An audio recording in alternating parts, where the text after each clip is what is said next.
Would you like to learn how to make a freezer jam that is super fresh and super tasty? And if you're unfamiliar with freezer jams, we're going to show you today on WTF how to make one in a strawberry and a sugar-free strawberry version.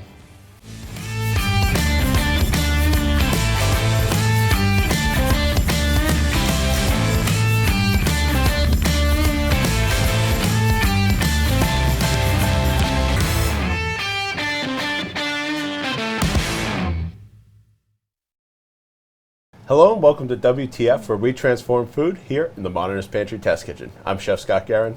And I'm Janie Wang, one of the owners of Modernist Pantry. Here on WTF, every week we talk about unique ingredients and techniques and show you recipes that you can do in your kitchen. So remember, subscribe and ring the bell, and you'll get notified of our episodes when they come out. And this week we are going to be showing you how to make a freezer jam, which I will admit, when we started getting emails about freezer jams, I did not know what that was. So I think let's start there, Scott. What is a freezer jam and how is it different from a standard cooked jam? Okay, so freezer jam, I was unaware of freezer jams, but there's some good benefits to it. So basically a freezer jam is a jam that is unpasteurized, that you keep in your freezer and you pull out whenever you need jam. Okay. The benefit that I find from it is that you don't have to cook your fruit, which then changes the flavors of them. So you can have a really bright, fresh tasting jam without having to store it for long periods of time. You can just put it in your freezer. Okay, so there's no sterilization step. So then how do you keep the freezer jam from spoiling? Well, basically the freezing process. Obviously, if you're putting it inside of a jar or container, it should be clean and sterilized. But if you are going to be making your jam, then you can just pop it into the freezer, and that's what's keeping it for up to a month, sometimes 2 months at most. Okay, that seems really simple. When you started looking at freezer jams and trying to understand, typically we have pectin, and that's how you set up the jam. What is the difference in process for making one of these?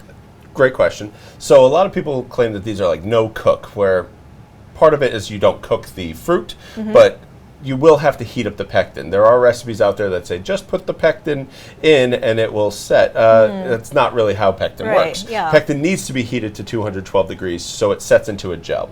Some people get this and they say it's grainy, that's how it's going to be. But the graininess comes because the pectin is swelling, but it is not gelling, if that makes sense. So you don't really want to have a granular jam or jelly. So if you heat the pectin with some of the sugar, then you can pour it over the fresh fruit. And we could talk about how all that gelling works. But if you want like a solid gel when you're making a freezer jam, then you're going to have to actually heat up the pectin, but not the fruit. Okay, so I know we're going to walk through the different steps of creating a freezer jam today as part of our demo. But before we get into that, I want to talk about pectin real quick, because we actually have 5 different varieties of pectin here in our store, and not all of them are appropriate for this particular application. Can you give just a 30,000 foot overview of pectin, and what's the difference between different types of pectin? Sure. So we're going to look at 2 different types of pectin. There's an HM pectin and an LM pectin. HM pectin requires sugar and acid to gel, and LM pectin requires calcium to gel. Okay. Now there's a 5th one in there, NH pectin, which is just an LM pectin that contains calcium already. Okay. So you don't have to add anything to it, whereas an LM pectin you would. But the first one we're going to talk about, which we made like a basic freezer jam, which is going to be slow set HM pectin. And whenever it says HM, it needs sugar and acid. All right, so we're going to be referring to these different types of pectins maybe at different points of the episode as we're talking. And if you want to learn more about them, at the end of this episode, we're going to link to our pectin primer and our NH pectin episodes so that you can get into them in depth, because they're really interesting topics, in and of themselves, and we didn't want to take away from the demo today of the freezer jam to cover, all the stuff we already did in those episodes. All right, so let's talk about, the slow set pectin. What do we do with it? Okay, so the reason why we're using slow set, there's 2 types of HM pectin, which we talked about. Slow set and rapid set. Rapid sets quickly. Slow set slowly. So we want a slow set pectin because we want to be able to cool it down slightly before we mix it in to our our fruit. If we allow it to cool down slightly, then we're not going to cook the fruit. And if we pour it in when it's too hot, we're going to cook the fruit, and why not just make a cooked jam at that point? Right, exactly. Right. So we're going to allow it to cool down. The slow set lets us do that, and then when we add it in, it'll be able to mix in, and then it'll set slowly over time. So first thing I'm going to do is I'm just going to take some of my sugar, and I have some strawberries here. I basically just muddled them. So I'm going to add a little bit of sugar to them and a little bit of citric acid. And you're probably going to notice I keep the citric acid away from the pectin until like the last possible moment, because, like I said before, pectin requires sugar and acid to gel. So if you don't have both of those, you're not going to have that gelling property. So if I heat it up in this pan and I leave it for a long time, it'll be very thick, but it will not gel. It will not set into a gel. So I'm just going to leave this in here. And this is just some of the sugar. This isn't all the sugar in the recipe. But I just need it, and it's going to pull more moisture out of those strawberries. Here we have the rest of our sugar and our slow set pectin. So I'm just going to put that in there. And use the other side of this spoon. Stir it up just a little bit, just to dry mix it. Helps prevent clumping. The good thing about pectin is even if there's small clumps, you can cook it and it'll cook them out. And as always, you can get all of these recipes in the links in the description below. So this is something that we found when we were developing the recipe. Is like, okay, we took a traditional like jam recipe and we tried to convert it to a freezer jam, but we found that we needed a little bit more water than you would traditionally need, because you don't have the liquid from the strawberries to then hydrate all of the pectin and all of the sugar, and we were still ending up with like a granular jam. So I'm going to put 2 cups of water in here. So it's basically 2 cups of water, 2 cups of fruit, 4 cups of sugar. So, and then I'm just going to stir this while I slowly mix in my pectin and sugar. And obviously we're doing strawberry today, but can you use the same method and same ratios for all other fruits? So the way we set it up, you saw I put citric acid in there. The reason why I did that is so that it's going to be uniform across the board. So if you want to switch out these fruits, unless it's something that's relatively dry, let's say like a mango or something, whatever it happens to be. If it happens to be slightly dry, you may need to add a little bit more water, but this recipe is pretty standard. We did it with some blueberries as well. So you'll notice this gets very thick very quick. It does. So as I heat this up, you'll see it start to thin out just slightly. And you'll notice that it is not granular because all the sugar is melted and whatnot. Now, the reason why I added the citric acid over here, strawberries naturally have some acid, but I want to make sure that the acid level is at a particular point. Just because there's a little bit of acidity in there, lemon juice, whatever it happens to be that you're making, you have to make sure it reaches 3.5 pH. Now, if you don't have a pH meter or litmus test strips, just follow our recipe, and that's going to keep you around that 3.5. No matter what you have in there. So I'm going to heat this up. So let's let this come to a boil, and then we can kind of move on to the next step.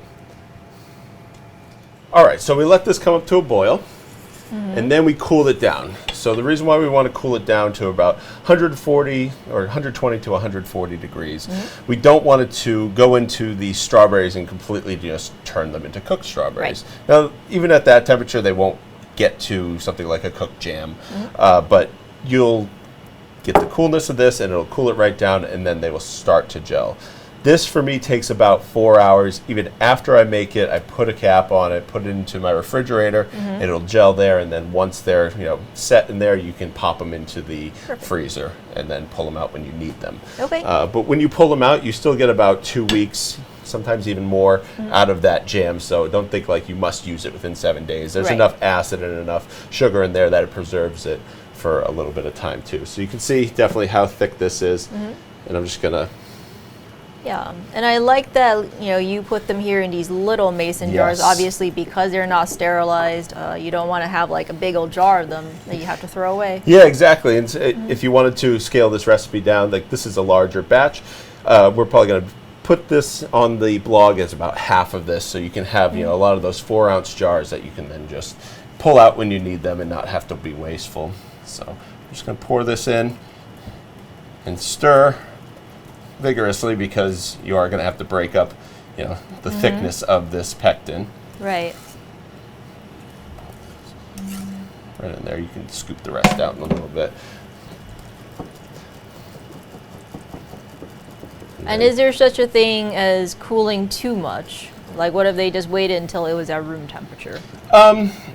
It's going to be much thicker, right? This is still pourable, which is ideal. Okay. But yeah, if you get too low in temperature, once it hits that acid, it's going to start gelling as well. Like, this is still a really good temperature that then I can take it and put it into a jar, and I'm not like fighting with it. I'm not having to level it off. It does it all on its own. And if you feel the side of the bowl, it's pretty cool. much cool, right? So around that 120 to 140 mark is perfect.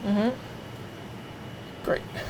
So we can move this, but really that's all it is. And you can try the two side by side, Janie. Right. Here's some spoons. I know if you don't want to have to take big giant bites of toast, but so this one here is the freezer jam, and you can see the difference between that and the cooked jam, right? So the cooked jam is much darker. Yep. And the flavor will be different. I mean, I like cooked jam, so it's still delicious. Yeah, cooked jam is wonderful. I just find that freezer jam is really bright and really like fruit forward rather than just sugary. Yeah, right? I think the freezer jam, the first thing that comes to mind is just fresh. Yeah. So that's going to be the huge difference. It's still sweet, but it just tastes so much fresher. So if you do have that in-season harvest and you're like, what do I do with it? This is a great way to make the most out of whatever fruits that you already have. Yeah. And I know before we wrap up, there was also a question. A lot of people ask, but what about sugar-free? Sugar-free is one of the things that we get a lot of questions about. How would you adapt this recipe to a sugar-free version?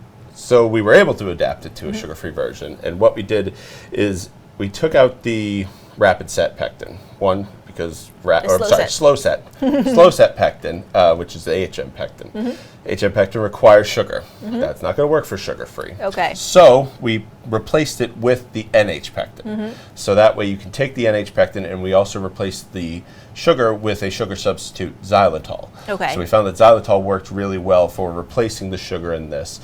We did try it with another sugar. It wasn't able to work, but xylitol is what we found really worked.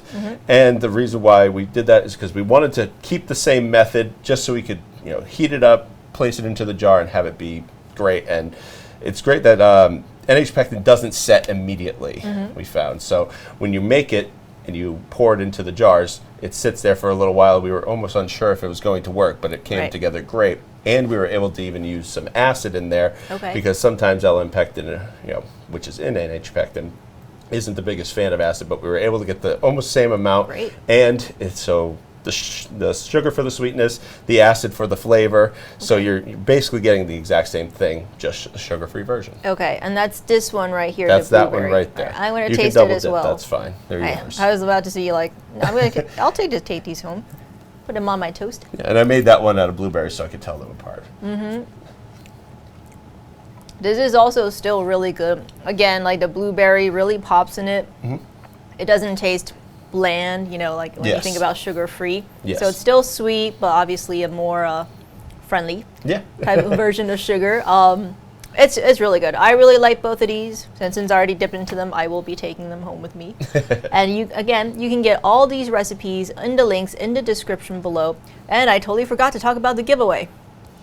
Let's do it now. Let's do the giveaway. Okay, before we wrap up, if you want to win either, or actually maybe both, the slow set and the NH pectin, in order to do a sugar-free, no sugar-free, it doesn't matter, whatever type of jam, leave in the comments below something that you would like to turn into a delicious freezer jam.